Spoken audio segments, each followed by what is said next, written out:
Tutu. Oh. Eddie's just got here. Oh, yeah. Weekend leave pass. He's back from France for good now. Have you drawn the landing curtains? Yes. Seen to the morning room fire? Yes. Taken Mrs. Bridges up her afternoon tea? Ruby has. Oh, well, that's all right then. Hello, Edward. Ever so charming to meet you, my lady. Who's your letter from, Rose? Well, it's got an Australian stamp, so I suppose it's something to do with... Sergeant Wilmot's people. Oh, well, I don't know.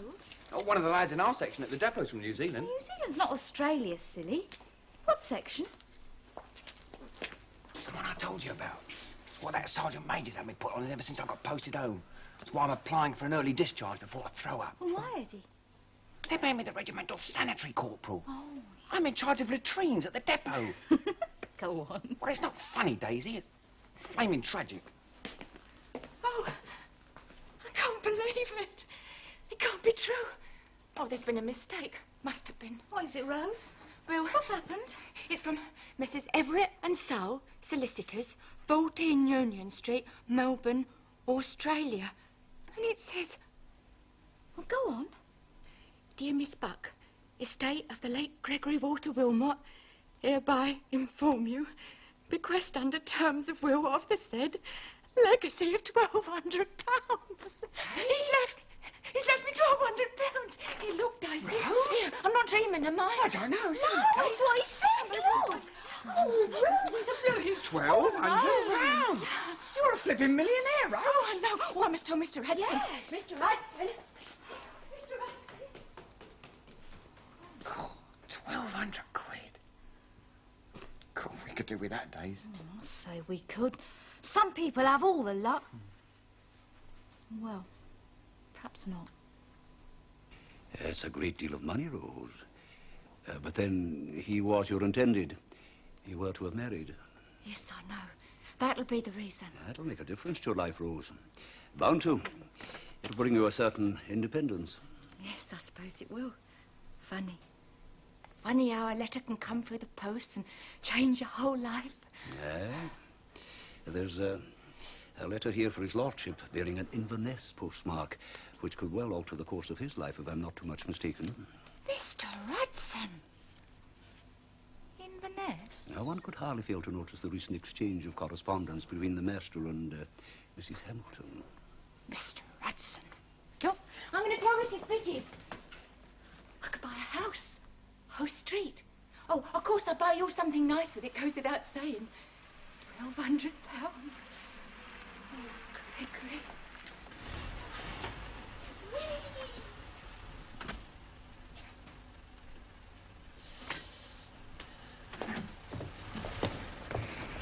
Hello? Anyone at home? Miss Georgina. Surprised to see me. Mrs. Bellamy didn't mention. I know. There was no time to send a telegram or anything. I only just got to Boulogne in time to catch the leave boat. Oh, you're looking a wee bit tired, miss. Shall I get you some tea? No tea, thank you. Just early bed tonight and a good sleep, I think. Where is everyone? His lordship's ways out, I'm afraid, and Mrs. Bellamy at her canteen work today, miss. The Major is upstairs in his room. How is he? Going on as well as can be expected, miss. He's still very weak, though his appetite's improving. That's good. I shall go up and see him at once. I'll send Daisy up to your room later, miss. I expect you'll be dining in bed tonight. I'll see how I feel after I've had a bath. Thank you, Hudson. Very good, miss.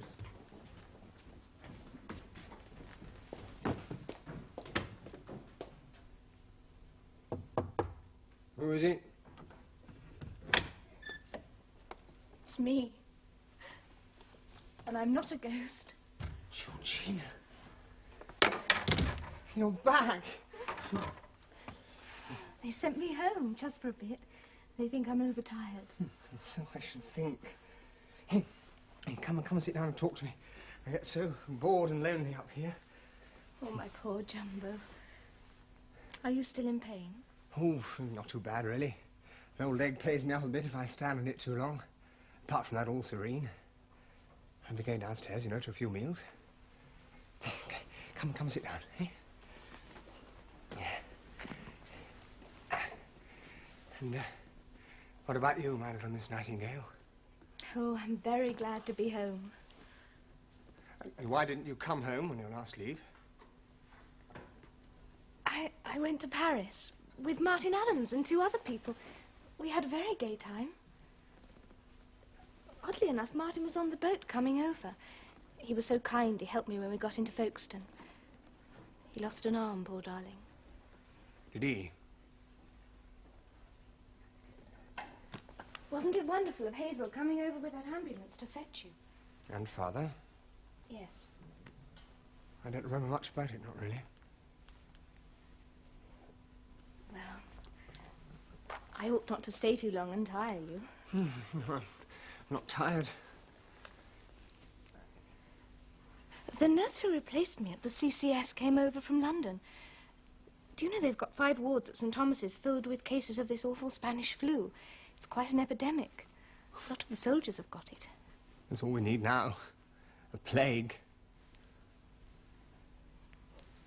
Well, I better be going down. I am glad you're feeling better.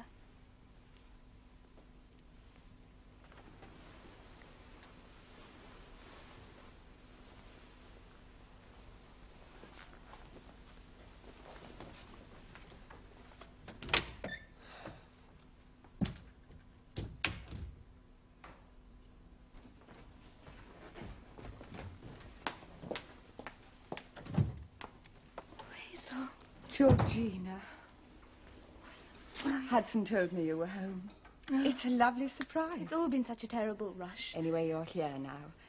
You must be very distressed and tired after all you've been through. No, not really. It's just the awful lack of sleep. I fainted twice in the ward last week, so matron sent me on indefinite leave to rest. Anyway, isn't it wonderful that James is getting on so well? Yes.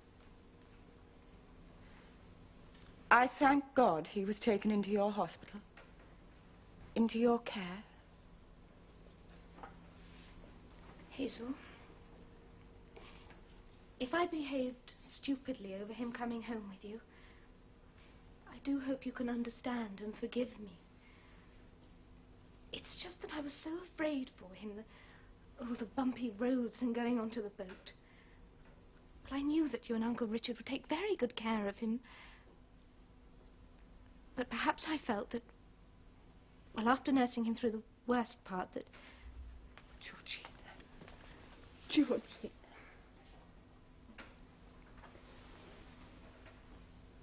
Come and sit down.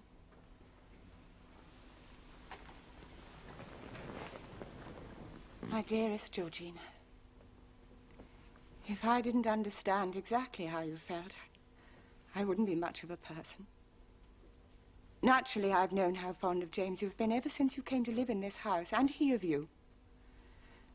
You're young. You're pretty, and you're so full of life. I've been rather a disappointment to him. No. I'm still dreadfully shy. You know, I still feel only part of this family. Perhaps it has something to do with the circumstance of our marriage, our different homes. I've tried hard to make him happy, to be a good wife to him, but... Well, for one thing, never being able to have children Oh, but Hazel, you will. I so want you to. Well, anyway, he's safe now and finished with the war, so we can plan our future. Yes. I mustn't bother you with my life. Come along, you must go upstairs and rest. I'll come up with you and tuck you in. Oh, Hazel, you're being so kind to me. Are you feeling all right? You don't look well. I think we're all a little tired. Come on. Georgina, my dear, how splendid. You've got some leave. Yes. I was just about to put her to bed and have her dinner sent up on a tray. She's very tired. Well, of course. Good idea. Hazel, there's no need for you to come up, really. Daisy can help me unpack. I should like to. Have you seen James? Yes. He's much better, isn't he? Much, much. I'm afraid he's not up to dining downstairs with us tonight, Richard. Oh, that's a pity. Is that clock right? It's getting on for 6:30. Then I must go. Where? Out. We've only just come in. Sorry, my dear, change your plan. I'm dining out. Will you tell Hudson that... Ah, Hudson, his lordship... Dining out, Hudson, and I shall need a taxi right away, if you can find one. On second thoughts, I'll pick one up in Pont Street. There'll be one on the rank. I've got to meet a train at King's Cross in 40 minutes. I shall have to hurry. Is it someone important? What? The person you're meeting, is it the First Lord? No, it's not the First Lord, even the Prime Minister. Someone a damn sight more important than either of them. Well, I have to rush. Take care of yourselves. Thank you, Hudson. Well, if the Major is dining upstairs and Miss Georgina... Madam. That will be just 2 trays, Hudson. I don't want anything. Very good, madam. Oh, Hazel, I really think you ought to eat something. I'm not hungry. Besides, I've many letters to write and bills to pay. Oh, come along, let's get you upstairs. We had some American soldiers in the ward last week. Hey, nursey, come over here. They call all the nurses sugar and chocolates candy. That's so funny the way they speak. What are you staring at, Ruby? The soup, Mrs. Bridges. Haven't you never seen a pot of soup before? His Lordship is dining out now, Mrs. Bridges. Oh, why couldn't he have said so before? Oh. A letter on the afternoon post appears to have altered his plans. So there'll just be the 2 trays for upstairs, Ruby. Mrs. Bellamy is not hungry. This place is getting like a boarding house. Letter in the post, did you say? Postmark INVERNESS. Oh. Ruby? Go and gratinate the cheese. What do you mean grate the cheese with a grater, Mrs. Bridges? I said gratinate and stop arguing. What?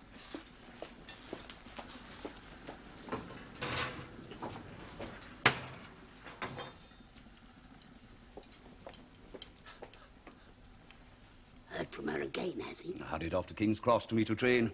You can guess where from. She's not staying again, is she? No, not this time, Mrs. Bridges. At least I've had no orders to that effect. Going to an hotel, I expect. There's 2 younger children, isn't there? There are indeed. Poor woman. Fancy losing a husband and a son in the war.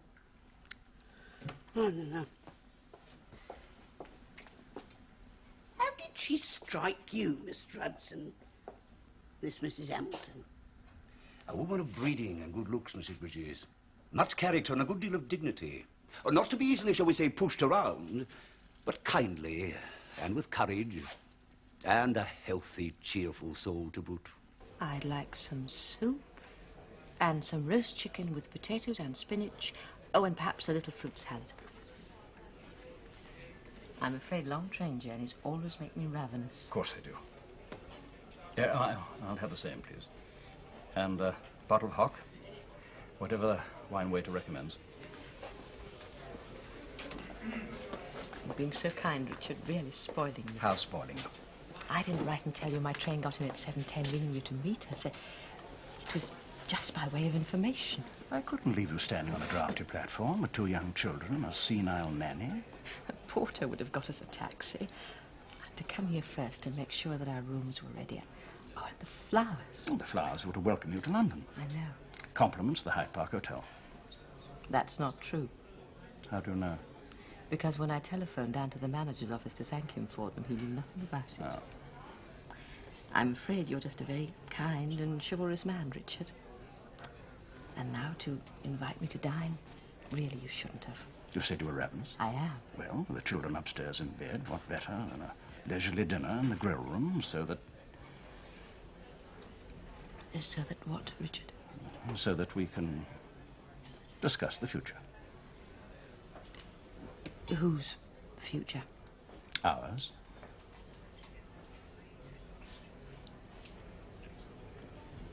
Did you really mean what you said in your last letter? Every word of it. You'll be taking on 3 of us, you know, and a nanny. Alice is 10 now, William's 6. That's quite a circus. Delightful. New young family. They'll run up and down stairs, you know, and scream and shout and invade your dressing room when you're shaving. Oh, and require endless games of hide and seek. I should like that. Where would we live? It would have to be in London. I'll find a house north of the park. Near Marble Arch, perhaps, so the children can run about in Hyde Park. What will James think, and Elizabeth? Well, I like to think they've always wanted my eventual happiness, and have done ever since their mother died. She was very beautiful. Yes. Are you ready yet to give all your love to another woman? Oh, yes. No, I don't mean that selfishly, Richard. I mean for your memory's sake. I am ready to remarry, Virginia, if you'll have me. That is, if you too are ready. It hasn't been very long for you, has it? 4 years. I think Charles would approve. He said when war broke out that if he was unlucky, he hoped that one day I would find someone to be a father to our children. Marjorie told her greatest friend the same about me, that she'd hoped I would marry again, if ever. Oh, people should. But not for convenience. Oh, good heavens, now you're not convenient. Not at all. No, I didn't think I was. I don't care how many screaming children you've got, or that you once nearly got me the sack from the Admiralty, or that I took a violent dislike to the first time we met. I did ask you, in writing, don't forget, to marry me, Virginia, my dearest, because I have fallen deeply in love with you. I find you amusing, brave, warm-hearted, and utterly adorable. And I want you to consider very carefully the prospect of becoming my wife. But not let it spoil your dinner. I won't. You won't, what? I won't let it spoil my dinner, Richard. Because I don't have to think it over. I already have. And I accept.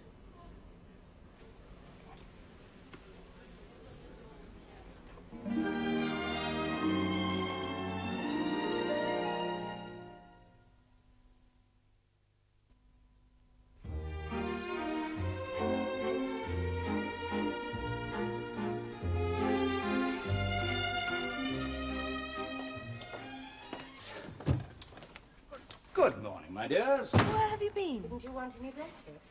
I had to go shopping. Shopping? To the jeweller's. What for? What for? Well, now, this seems a good opportunity to tell you my news, now that we've got all the family gathered together in one room for once. All the family is not gathered together in one room, Father. Elizabeth is in here.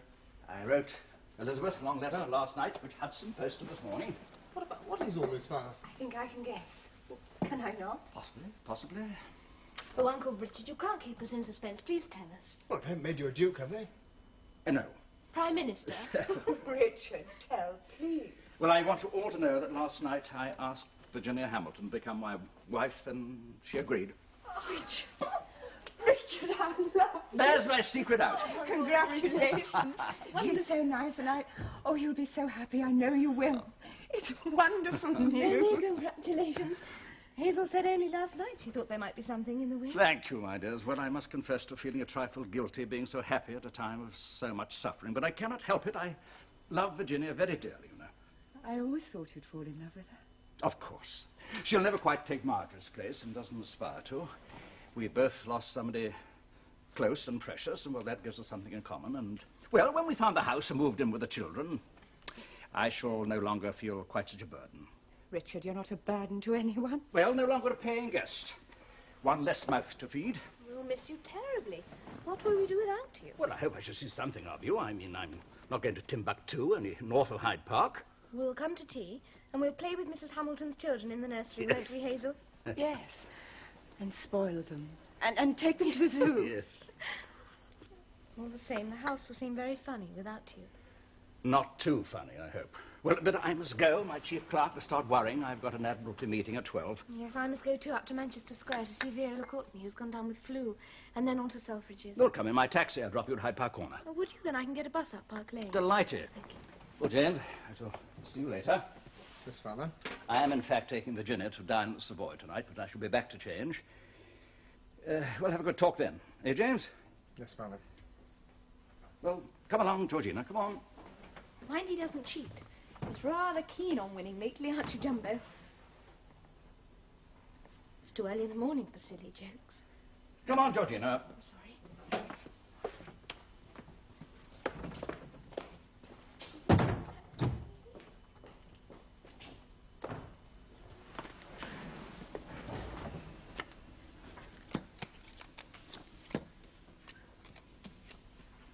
are, king. Oh, dear.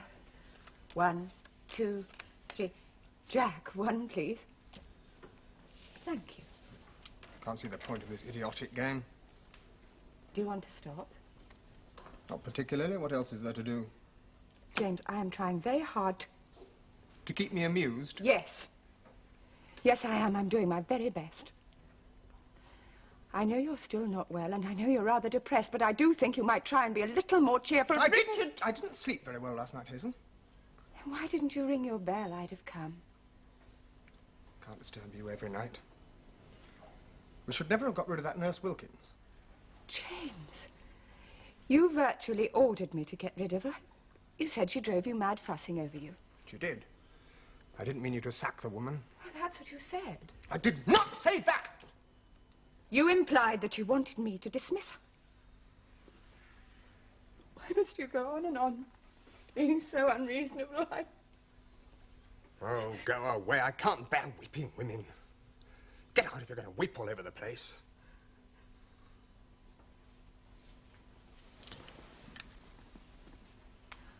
What have I done that's so wrong? Why are you being cruel to me? Why? Nonsense. Nothing I do is right for you these days. You shout at me, you curse me. Whenever I try to be helpful, loving and concerned for you, you humiliate... Just leave me alone, will you, Hazel? Leave me alone, will you?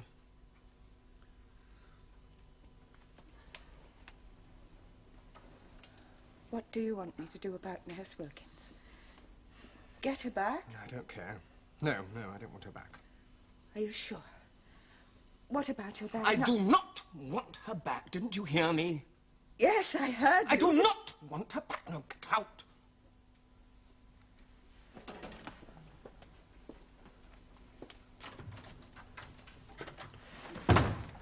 Hazel.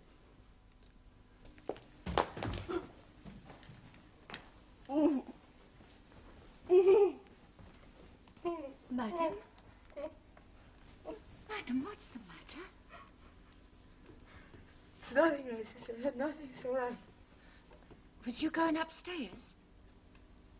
Oh, well, I'll come with you. Would you? Of course I will.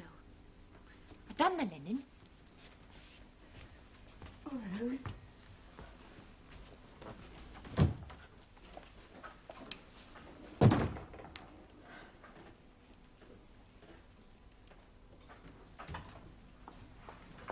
Oh, good morning, sir. Are you feeling a bit better today? No, Daisy, I'm not. Get on with your work.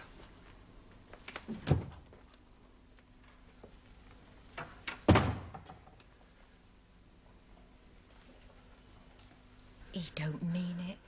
He's not himself, not yet. And you mustn't be upset by it, please, madam. Dear Rose. You're so good and comforting. When I think what you've suffered, I'm ashamed. Oh, we've all suffered, madam. You've had the uncertainty, the worry of not knowing. Yes. But the Major is safe. He's home. And he's alive. I ought to be thankful, but he's changed. He's not loving or glad to be safe. It seems as if he'd rather be dead. Oh, it's the strain. What he's been through. He'll get over it. Madam, you're ever so hot. Your cheeks are burning. Feel your skin. Well, I'm a bit flushed. It's being upset, I expect. Are you feeling all right? I feel a bit feverish and giddy, but it'll pass, Rose. I think you ought to lie down for a bit. I can't. I've far too much to do. I've the shopping. It's my canteen day, and I must see Mrs. Bridges about the books. Well, I think you ought to lie down for a while. Feels to me as if you're running a temperature. It's not normal to be that hot. I'm all right, Rose, really. You let me take your temperature, just to satisfy myself. If you insist. The thermometer's in the desk drawer.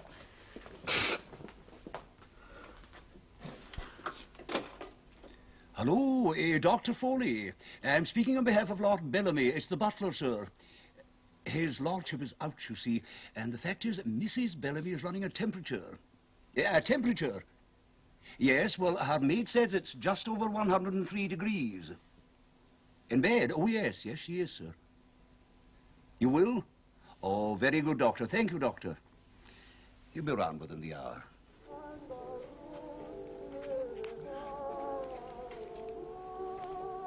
Who's playing a gramophone? Oh, it's Major Bellamy, sir. Next door in his room. Well, that ought to have stopped. Yes, sir. She won't feel like listening to that for the next few days. No, sir. I'll have to have this made up at the chemist as soon as possible and have that music stopped. Oh, I couldn't, sir. It's not my place to tell Major Bellamy he can't play his gramophone. No, I suppose not. Oh, very well, then. I'll go in and see him myself. Oh, but, sir, Madam specially didn't want him told. Please. I don't want him to think I'm at all ill. Of course he must be told. He's your husband. He's not well himself, not yet. He's well enough to be told if his wife's ill. Rose? Rose, I'm burning. Rose, my face, my body, I feel as if I'm on fire. It'll quieten down in a minute. Please try to go to sleep. I'll close the curtains a bit more and shut the sun out. Oh, it's a lovely day outside. Rose, I was so glad to hear about your money from Australia. He wanted you to be all right. Yes, madam. Now you go to sleep.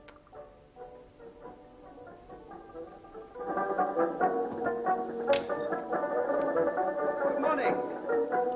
Oh, Dr. Foley, I didn't know you were coming anymore. I'm supposed to be better, you know. So I hear. I say, would you mind turning off this machine? I find it difficult to hear what I'm saying. A bit of music keeps me cheerful, Doctor. I'm sure it does, James, but I would like it turned off.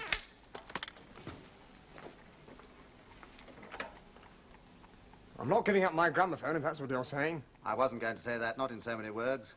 I just think you should know that your wife's down with what I'm fairly sure is this wretched Spanish flu, and... Oh, God. Oh, no, hey, all right, No, look, I don't want to disturb just now. She's sleeping. It's the best thing for her. You can see her later. Is it serious, Doctor? It's a nasty epidemic, James, and she's running a fairly high temperature. We must just keep her quiet and try to get it down. Oh, my God's name, didn't anybody tell me? I'll come back this evening after dinner.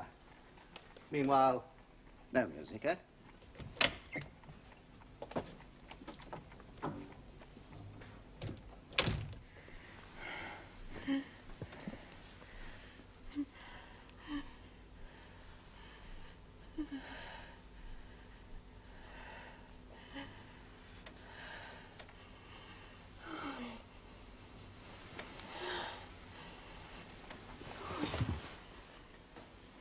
She's holding her own, that's about all one can say. Is there nothing more you can do for her, Doctor? Not really. If she wants anything... Oh, I've told her to ring our bell, sir. Oh, good. But don't let her talk too much. There must be no undue strain. James. You're doing very well, Mrs. Bellamy. I'll be back to see you in the morning.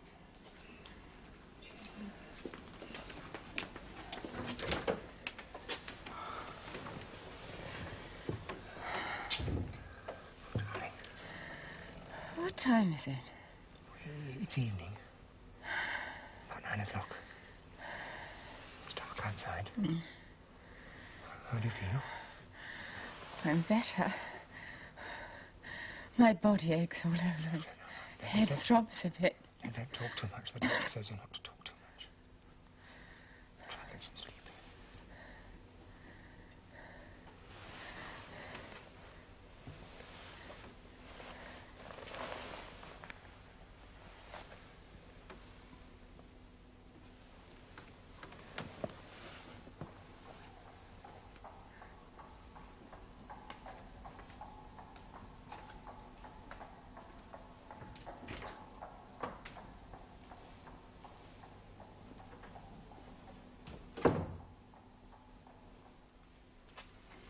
Thank you, Hudson. You'll have to be a mother and pour out. Yes, all right. The Major will be down directly, madam. Thank you, Hudson. My lord.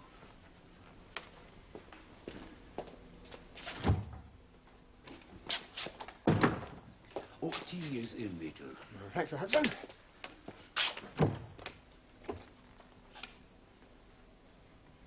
James, I'm so sorry about Hazel. Hudson tells me she's a little better. Yes, her temperature's down, but it's still high. She's more herself. I'm so glad. We've been looking at houses, 2 in Sussex Gardens, 1 in Clarendon Street, and your father insisted on bringing me home for tea. Oh, quite right. After all, you're going to be my stepmother, I believe. Oh, dear. That makes me feel 90 at least, and rather wicked. Stepmothers in stories are always wicked. Should you not greet your future stepmother with a kiss? Oh, I'm allowed to. Of course you are. Dear James. Am I allowed to call you Virginia? I don't know what else. Stepmama, I suppose. No, thank you. Well, sit down, have some tea. Your stepmama will pour your cup.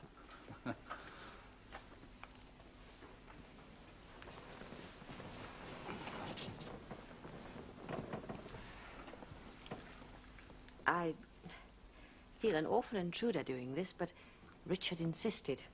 He seems to be insisting on quite a lot these days. Very determined, your father. I didn't think Hazel would mind, Virginia, presiding over the teapot. Somebody has to. Of course she wouldn't. Thank you, Virginia.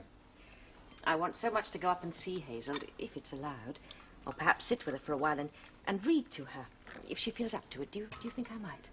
Oh, well, that would be most awfully kind. Oh. The good news, James? Only yours and Virginia? What good news? War news. No, what's happened? German armies are falling back on all fronts. Austria-Hungary have asked for ceasefire terms. Lord Cavan's troops and the Italians have smashed the Habsburgs forever. I wish I could believe it was nearly over. It's been 4 years and 2 months. Seems more like 40 years, so much has happened. Yes, it seems more like a lifetime. Your father and I were wondering if you felt up to going out tonight. We're dining at the Carlton, and it would be fun if you could come and join us. Oh. Yes, how about it, James? Well, I haven't set foot in a restaurant since I got back from France. I probably wouldn't know which fork and spoon to use. We'll show you. Oh, do come, James. You could get out of the house for a few hours. I must admit I'm tempted. Well, then join us. No need to wear a uniform, just a light suit. No, I will get into my uniform, if you don't mind. I don't want to shame my new stepmama by having a white feather handed to me with my soup. Glad to see you smile, old boy. You're feeling better, aren't you? Yes, I do feel a bit more cheerful today. Can't think why. Well, I can tell you. Your wounds are healing, Hazel's a bit better, war's going well, and you have just acquired an extremely pretty and attractive stepmother. What more could a man want? Nothing, I suppose.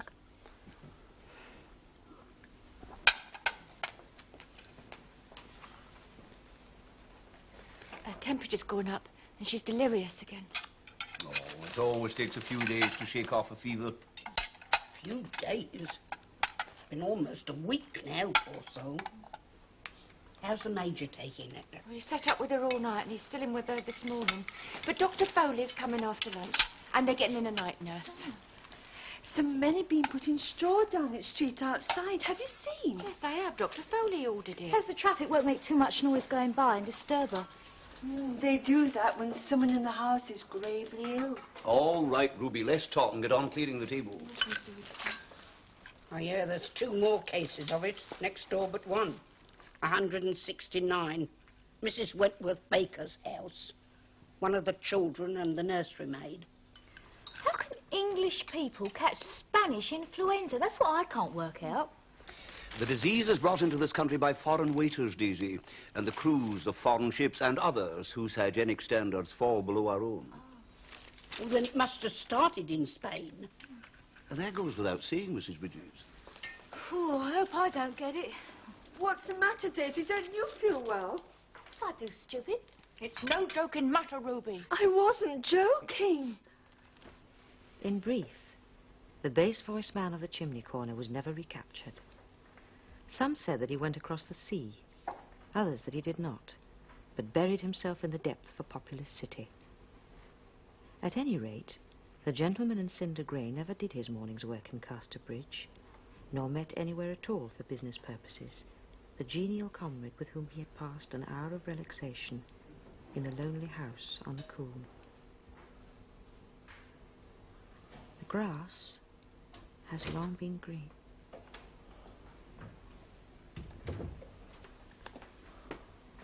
How is she? I'm afraid Thomas Hardy sent her to sleep. She dropped off while I was reading to her. That's good. You must go downstairs now and keep Uncle Richard and James company.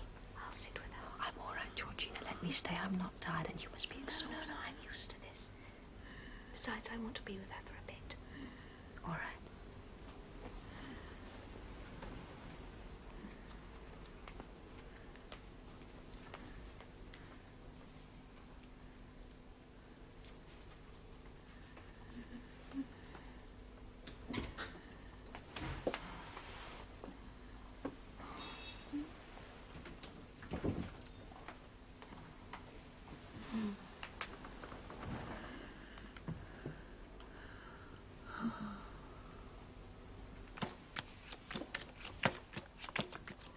Snap! There, I've won. Clever you. If Hazel wants to be read to again in the morning, do go on with the Wessex Tales. She dearly loves them. I've put a bookmarker in the place. All right. Oh, Georgina, what's the matter? Well, I'm sure it's nothing to be alarmed about, but... Well, she's breathing awfully noisily. I'm a bit afraid it may be her lungs. Well, then Foley must come round at once and look at her. He's coming, Father, at 10. He's got people to dinner. If she's having difficulty breathing, I want him here now. That night nurse won't be here for another hour yet. Hello. Hudson, get me Dr. Foley's number, will you? His private number, yes. Quickly as you can. Listen. What? Taximeter. Doctor must be going. Where are you going, Rose? Well, the doctor's leaving, and I want to see how she is. It is not your place to go up, Rose. His lordship will see Dr. Foley out. He'd have rung otherwise. I don't care. He's been up there ever such a long time, and I want to know how Madam is. Rose, don't go up. It's not the first case of this wretched flu that's taken this turn, nor will it be the last. Yes, of course. It is quite unpredictable. Beg pardon, my lord. I just wanted to inquire how Madam was going along. Mrs. Bellamy died in her sleep, Rose, about 10 minutes ago. No, don't go upstairs. Dr. Foley has arranged things in the room. The door's locked. Perhaps you'd just go down and tell the others, would you?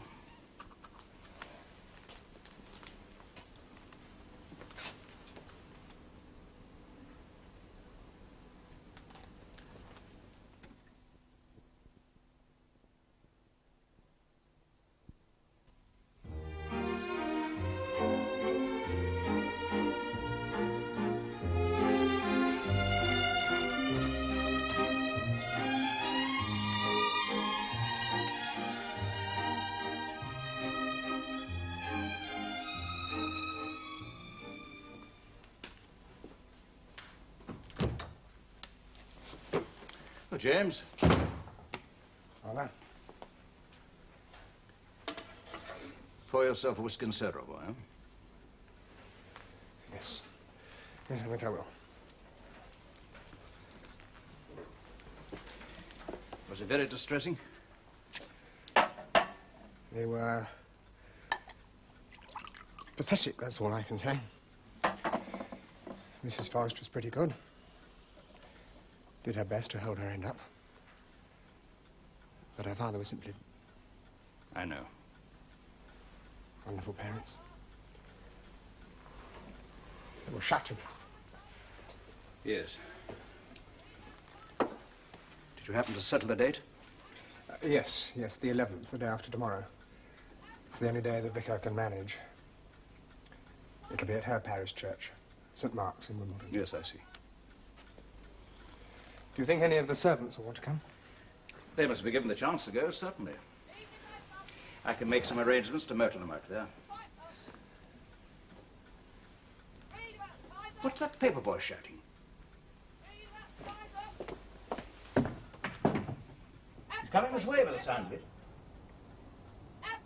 Something about the Kaiser's abdicating. Before I say grace today, I think we should all offer up a small prayer. First, let us ask our Lord to grant peace and repose to the soul of Mrs. Bellamy, our dear departed mistress. Dear departed mistress. You couldn't stand her when she was alive. Leave her alone now, she's dead. Rose! Oh, she's all upset today, Mr. Hudson. You must forgive her.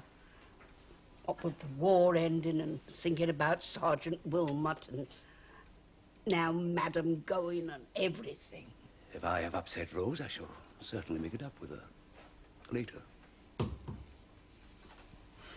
Meanwhile, I still believe we should all of us pray for Mrs. Bellamy and for the Major to receive for what divine comfort he may, and to give thanks to the Almighty for the Allied victories in the field, and pray to him for a speedy end to the fighting. Amen. Amen. And now for what we are about to receive, may the Lord make us truly thankful.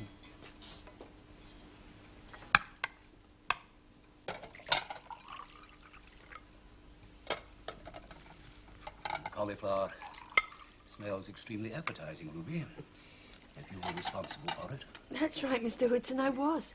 It's gratiné. Indeed.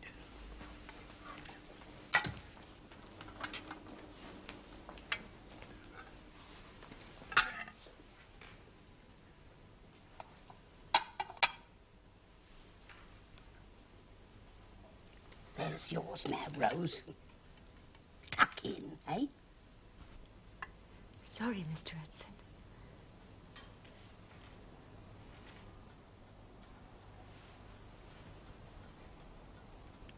Do you realise, 15 minutes from now, when we're on our way to Wimbledon, the guns in France will be silent?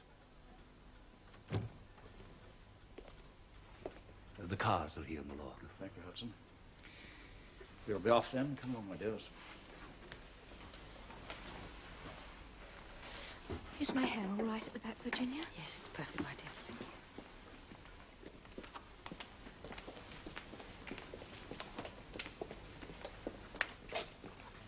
We'll be off then. Hudson, you will take the second car. Very good, my lord.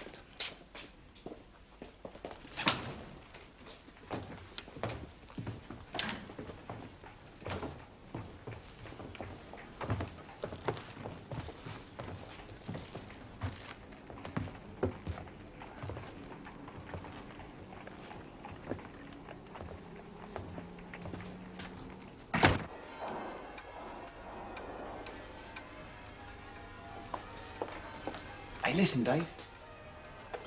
Dad, all the church bells are ringing. What's them guns firing? Well, that's the horse artillery firing a salute in Hyde Park. Celebrate armistice. It's all over. My Eddie's safe. Yep. All ready to start a new life now. Oh, we'll show them. We'll make a nice pile of money.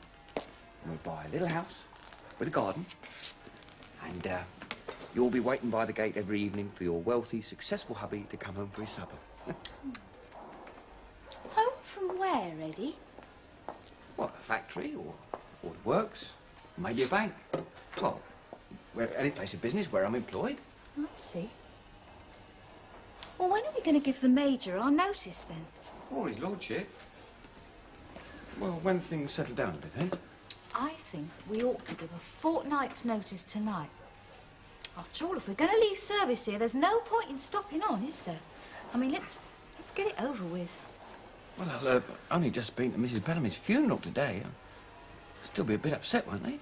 Can't see what difference it's going to make. This house is going to pot anyway.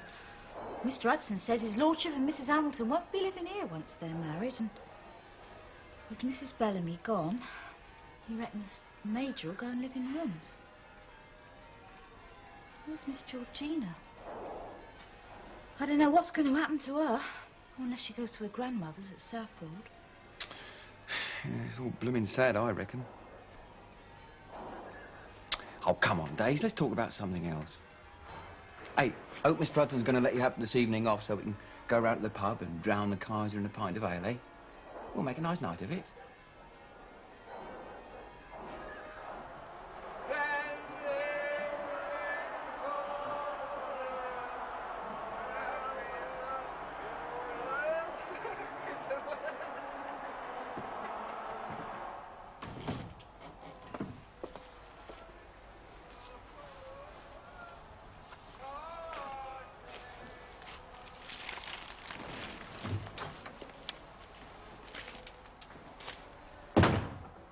Hudson told me Virginia was dining, so I dressed. Yes. I asked her because she oughtn't to be alone tonight. Nobody should be. Hope she'll be able to get here. The streets are crammed with people cheering, screaming. You can hear them from the window in my bathroom. Yes, 2 men went charging past the house just now, completely intoxicated, singing God Save the King at the top of their voices. Will she be all right? I sent a car for her. I should imagine that the whole world is rejoicing tonight. Yes. I suppose, as a family, we have had our fair share of the grief. No more, no less than any other family. Yes. But it's for men to perish in war, not women. I'd rather be with them than men who died. There's no shame in being spared, James. The young men who came through have a gigantic task on their hands. To see to it that all men live in peace in a better world. Isn't it exciting, all the cheering? Yes. Oh, aren't you going to be late? Well, what for? I thought you were going to an armistice party at the Dunsfors. Oh, they telephoned to ask me, but... Well, I didn't think I'd go, not tonight. The funeral's over, Georgina. I couldn't go out to a party tonight, James. And for your sake. No, for my sake, you must go to the party. And sing and dance and drink as much champagne as you can. Hazel would hate you not to go. I shouldn't enjoy it. You've earned a few hours of happiness. Go out and spend them. James means what he says, Georgina. Go to your party. Virginia's dining. We shall celebrate the armistice in our own quiet way here.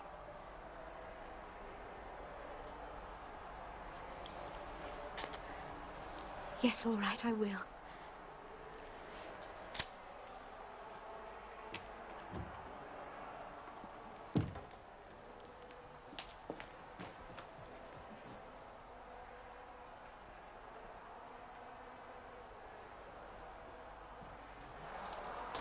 I've done the pots, Mrs. Bridges. Can I go now and get my hat and coat? Yes, run along with you.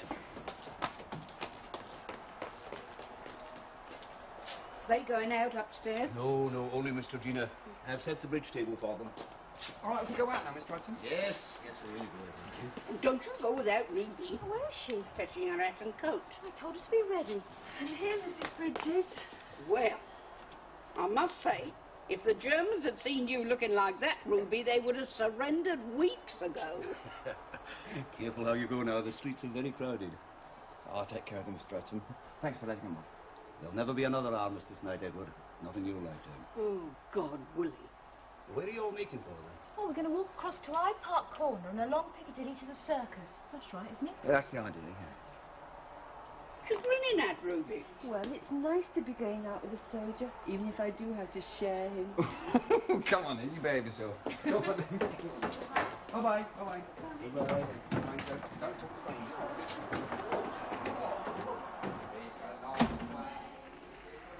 Ah, well. Come on, Angus. We'll have a nice sit down, us old ones, eh?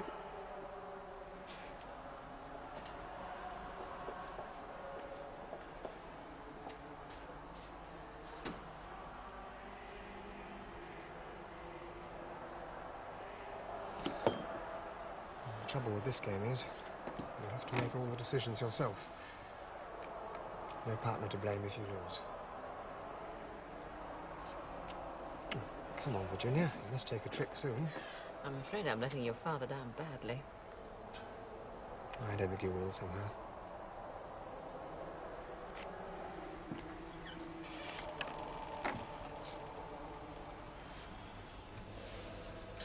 Rose? Don't strain your eyes always sitting over there all by yourself? Come over here by the fire and get warm. I'm all right, Mrs. Bridges.